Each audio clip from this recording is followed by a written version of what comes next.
unbeatable. That's the BCOS for you.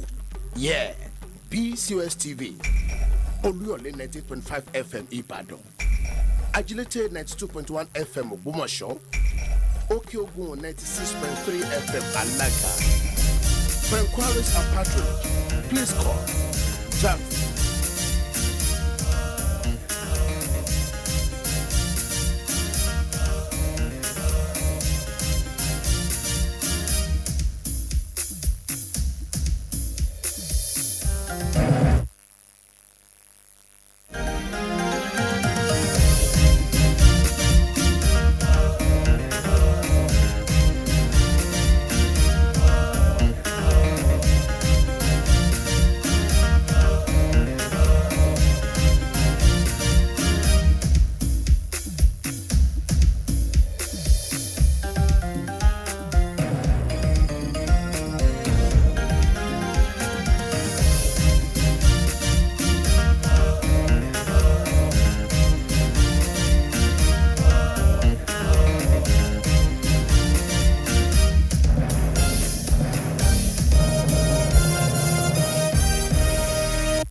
On the news tonight, Presidency clears air on controversial 3.3 trillion naira electricity debt repayments.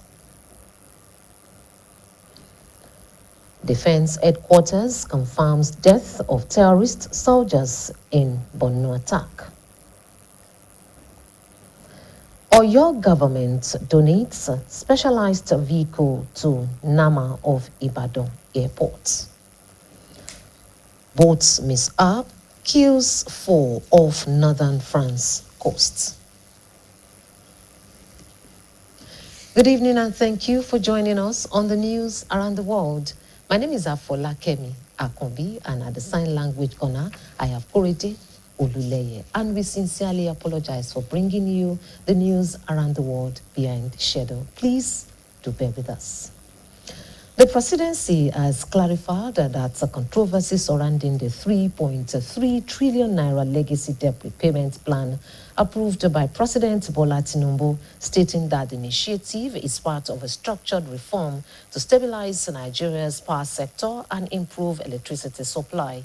According to presidential spokesman Bayo Ononuga, the debt was reduced from 4.7 trillion naira to 3.3 trillion naira after a comprehensive verification process, ensuring that only valid and contract-backed obligations are settled through a phased, market-based financial framework, while the government confirmed that over 223 billion naira has already been disbursed and multiple generation companies have signed agreements. Concerns were raised by the Association of Generation Companies of Nigeria over discrepancies in the debt calculation and lack of full stakeholder inclusion. The presidency, however, maintained that the program is not a blanket payout, but a transparent effort to restore liquidity, strengthen the electricity market, and ensure long-term sustainability for the sector and the Nigerian economy. Reactions are still pouring in following the federal government's decision to offset the outstanding debt worth 3.3 trillion naira in the electricity sector as part of the Presidential Power Sector Financial Programs Reforms Program. The step came at a time of Nigeria's currently facing irregular power supply. In this report, Olamiposi Shola takes a comprehensive look at the 3.3 trillion naira electricity debt offset challenges and way forward. Without a doubt, Nigerians face electricity challenges coupled with a constant collapse of national grid. As a result of these developments, a significant number of Nigerians have been left feeling helpless, specifically with regard to electricity distribution. Ambassador Bolaji Akinremi, former Nigerian High Commissioner to Singapore, believes the decision is indeed the right step in the right direction. So far, he has started the grid sector, which has not been we've been looking at only transmission and distribution, but the grid itself is a core, and this sector now, the president has heard it. 3.3 trillion, it's another commitment of Mr. President towards electricity, power generation, distribution, transmission in Nigeria. And I have confidence that it's going to deliver.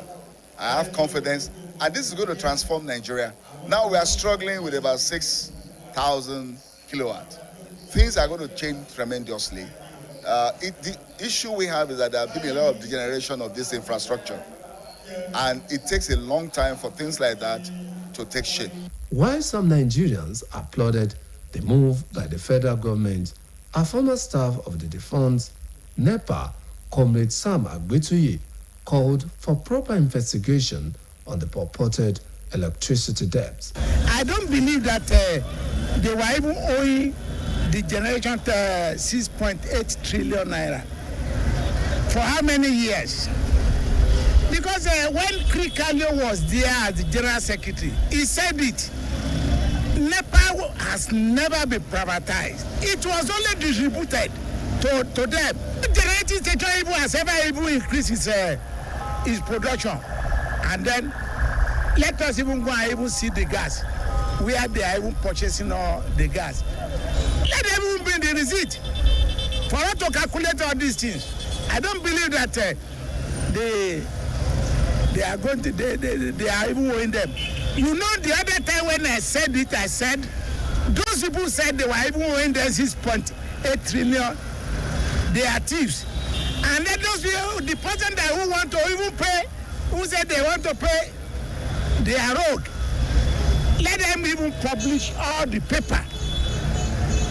They used to even purchase all these things so that we can see. When do they even generate electricity? That they said they were even owing 6.8 trillion naira. In my house, I know they even iron my clothes again. When I watch, and because when they won't give you supply. According to the federal government, the debt settlement is expected to improve liquidity across the power value chain and enhance electricity generation. Olamiposi Ishola, BCOS News. We shall now take our first commercial break. Please stay with us. Ní ìgbà kan rí, ilẹ̀ kan wà tí kò ní adùn mọ́. Oúnjẹ ti pàdánù adùn rẹ̀, kò sì sí ohun tí a lè tún fi gbádùn mọ́. Ní ìgbà náà ni Taste Maker yọdé láti dá adùn padà sí ilẹ̀ àìládùn yìí. Gbogbo ohun tí ó ṣe ni ó wọ́n, ó rò ó, ó sì bù ú. Láti ìgbà náà lọ, wọ́n mọ òtítọ́ kan. Gbogbo ohun tí wọ́n nílò ni wíwọ́n, rírò àti bíbù. Taste Maker. Alright everyone, no put your ears, make we talk. Time don't reach to rearrange this house to give una small wisdom. Shots might be fresh now, but you know, I beg no be so. Before una go talk, say our smell no reach. Make una think I'm twice so. Ever heard of Colgate, the #1 oral care brand in the world? Colgate Maximum Cavity Protection unlocks 24 hours cavity defense. The formula boost with calcium for lifelong smiles. Mom, it's a fancy brush. No more cover mouth.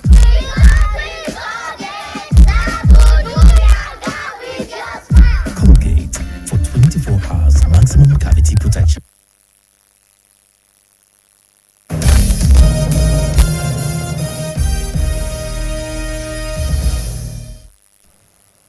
Glad to know you're still there. The Defense Headquarters has confirmed that both terrorists and military personnel were killed when insurgents launched a coordinated attack on the 29th Task Force Brigade headquarters in Borno State in the early hours of April 9, 2026. In a statement by the Director of Defense Media Operations, Major General Michael Onoja, the military said that the attack occurred at about 12:30 a.m. when insurgents attempted to breach the defensive perimeter but were repelled by troops of Operation Adikai, who responded with superior firepower. The military, however, did not confirm reports that the brigade commander, Brigadier General Sini Brima, was among those killed, describing the assault as a desperate move by insurgents following recent losses. The defense headquarters acknowledged casualties among troops, extended condolences to affected families, urged the public to avoid spreading unverified information, and noted that clearance operations are ongoing to track fleeing insurgents and prevent regrouping. The Commissioner of Police in Zamfara State, Ahmad Bello, has confirmed the killing of 2 police officers and 3 civilians during an attack by suspected bandits in Yakasina Laka community following a condolence visit to the affected area. According to the command's spokesperson, Yazi Abubakar, the incident occurred when armed bandits riding on over 50 motorcycles invaded the community, prompting a swift response by the police strike units, which neutralized 11 of the attackers and injured several others. The police command said that in the exchange of gunfire, 2 officers and 3 civilians lost their lives, while another officer sustained injuries and is currently receiving treatment. The commissioner commiserated with the families of the victims, reassured residents of intensified security efforts, and urged the public to support law enforcement agencies with credible and timely information.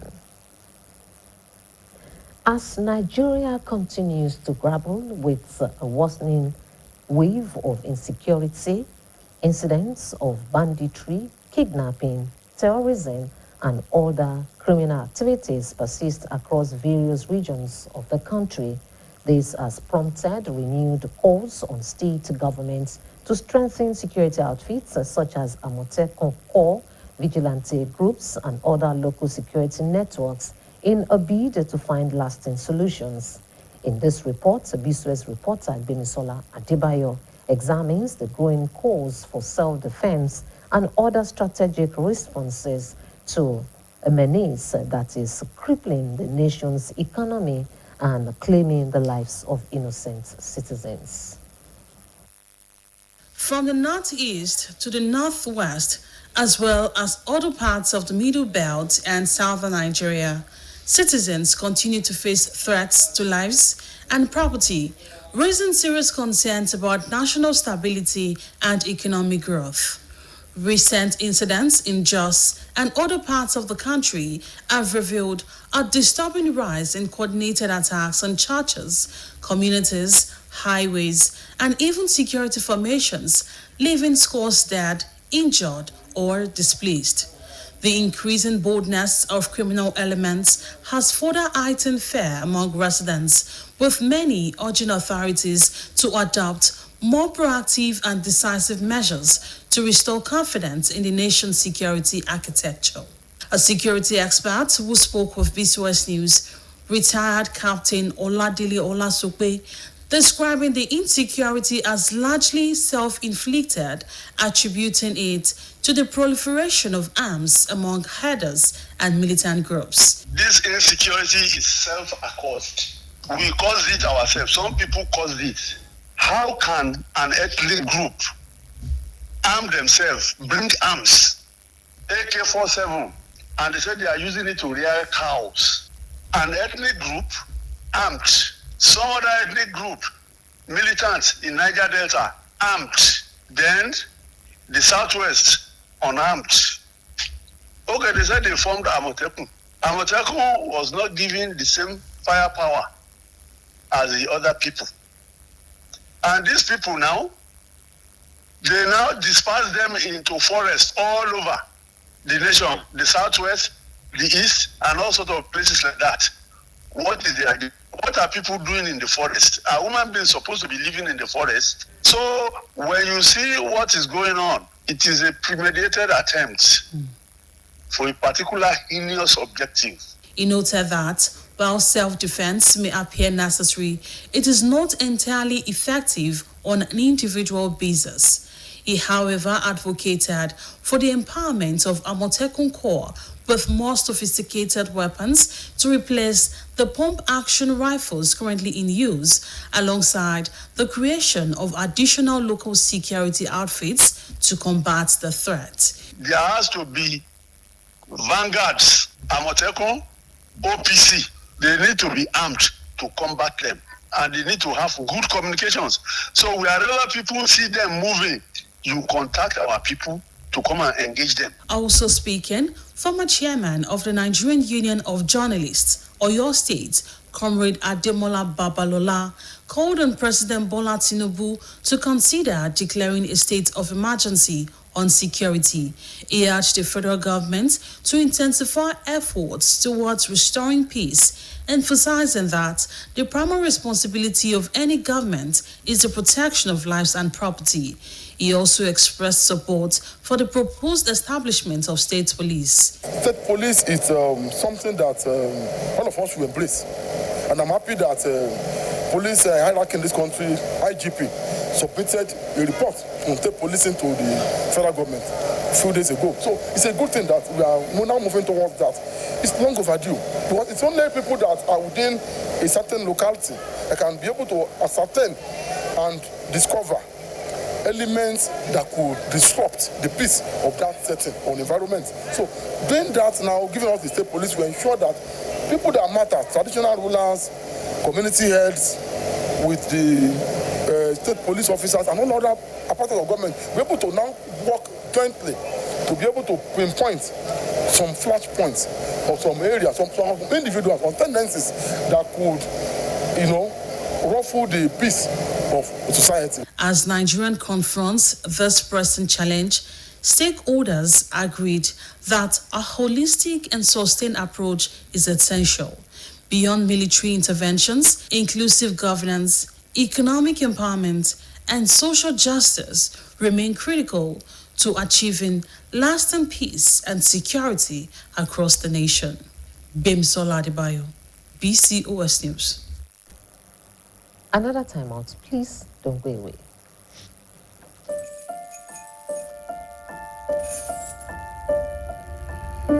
Super Multivitamin Active Teens.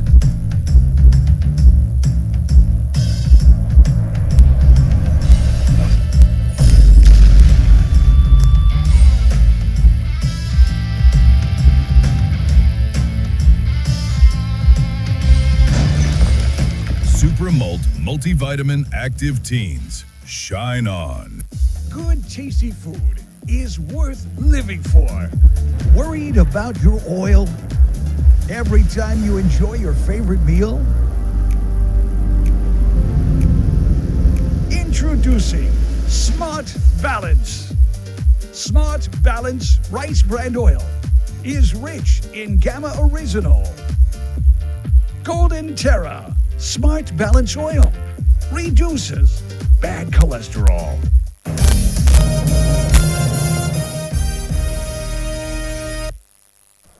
You're welcome back.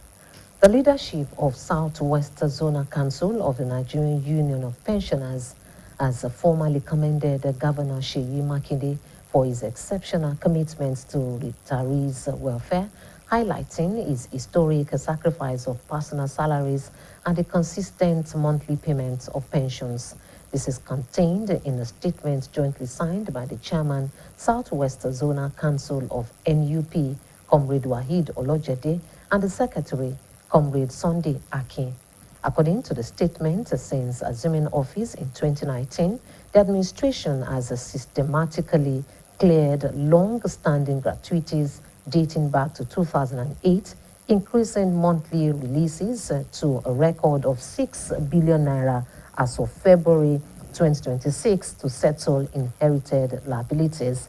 The union specifically praised the institutionalization of a 25,000 naira minimum pension and inclusion of elderly members in free health insurance schemes, noting that these reforms have restored dignity and financial stability to thousands of families.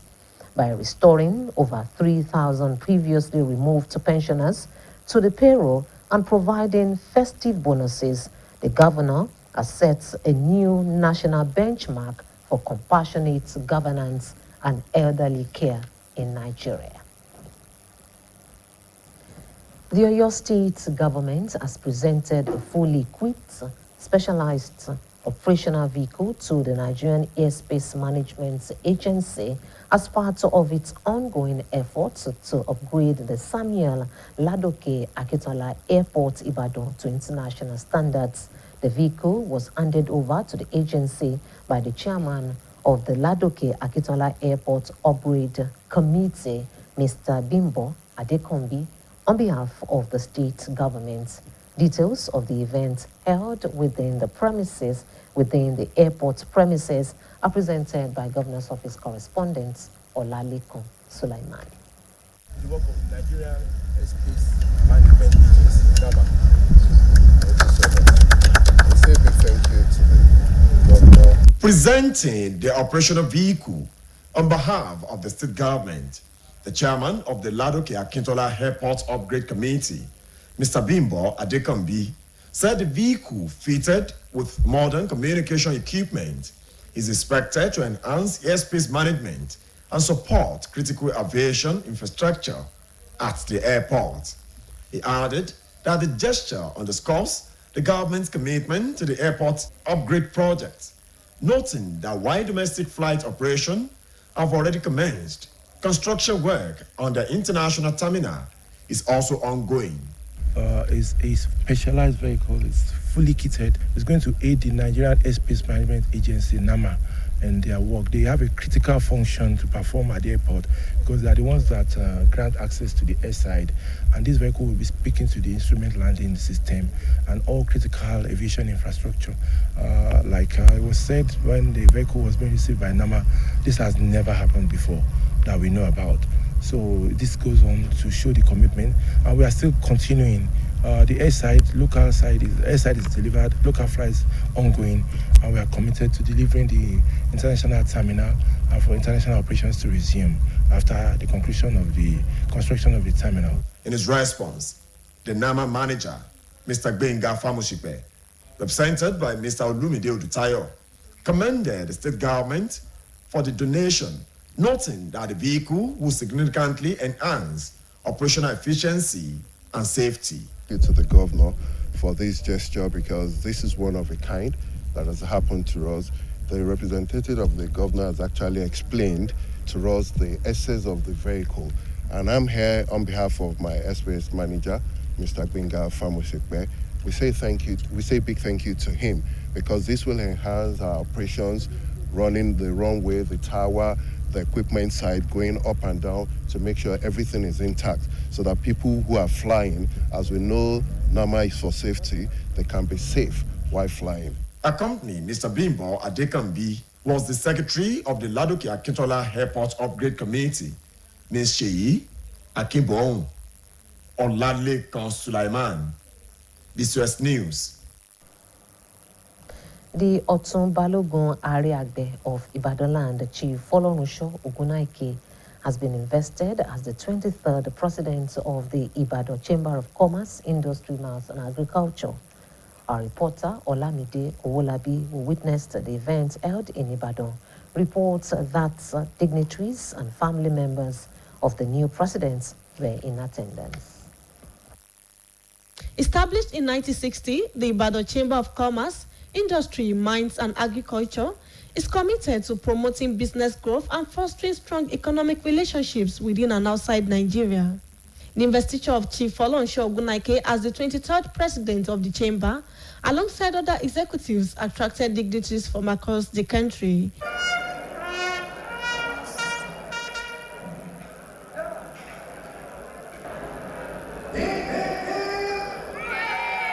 In his welcome address, the chairman, board of trustees of the chamber, Architect Bamidele Samson, congratulated the new president and urged members to support the new leadership in advancing the chamber's objectives.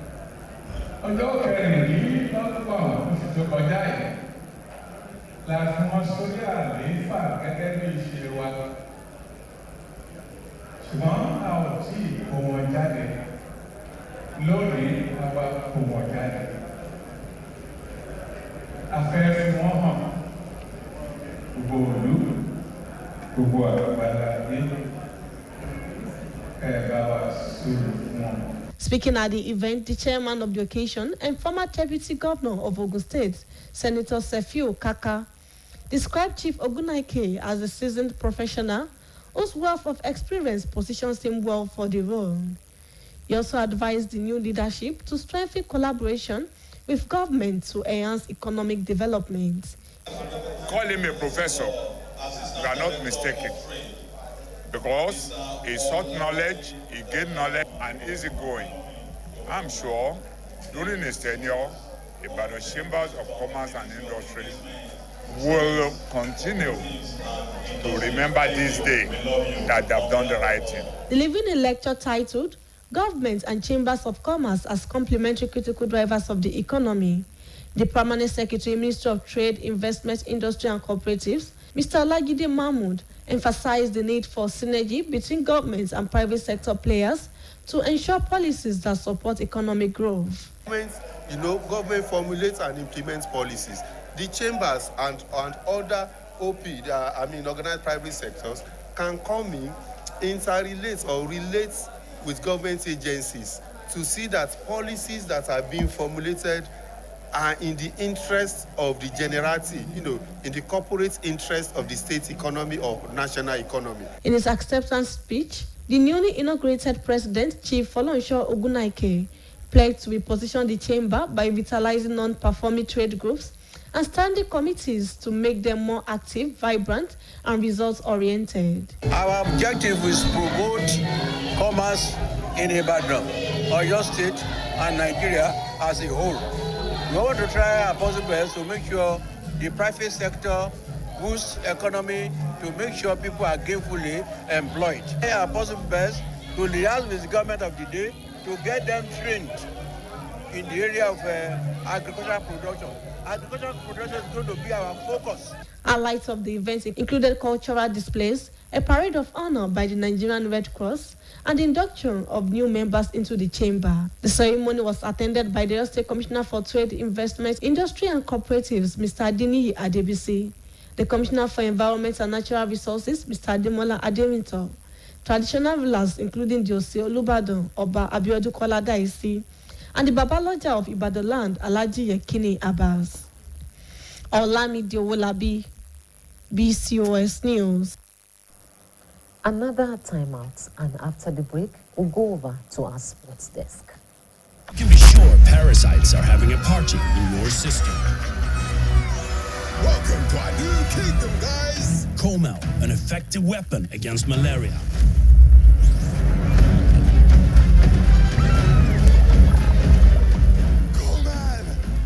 Attacking the parasite army directly to give you express relief and get you back on your feet effectively.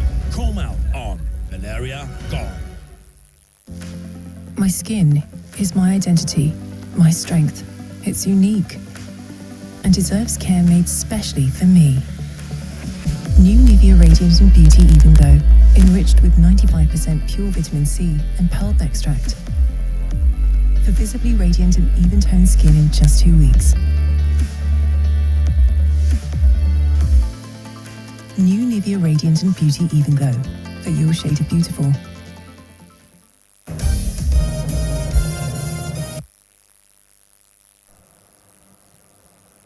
Good evening, and thank you for joining us on the sports segment of the news. I am Victor Pune. We start with the news that 37-year-old Spanish World Cup winner Joan Mata could miss the remainder of the 2025-2026 A-League men's season after suffering a fracture to his left elbow. Scans taken on Monday confirmed that Mata sustained a fracture during the first half of Melbourne Victory's 1-0 loss to Wellington Phoenix at the weekend. A timeline for Mata's recovery has not yet been established by the club, with discussions to take place regarding potential surgery. When Arsenal face Sporting in their Champions League quarter-final first leg later tonight, there will be much more riding on the game than just a knockout match in Lisbon. The Spaniard boss Mikel Arteta said his team are very clear why they lost to Southampton and believes they did not deserve to be beaten. The Gunners boss said Arsenal are hungrier than ever and that the defeats do not change the importance of the last 8 matches against Sporting. It's revealed that the club worked so hard throughout the season to be at this stage in the competition. Also revealed that Arsenal are going to play an opponent that they know about their records and what they have done. We wrap up with a story that Sir Craig Reader, the former chair of the British Olympic Association (BOA) and the president of the World Anti-Doping Agency (WADA), has died at the age of 84. Freedy chaired the BOA between 1992 and 2005 before going on to become the third president of WADA, serving from 2014 to 2019.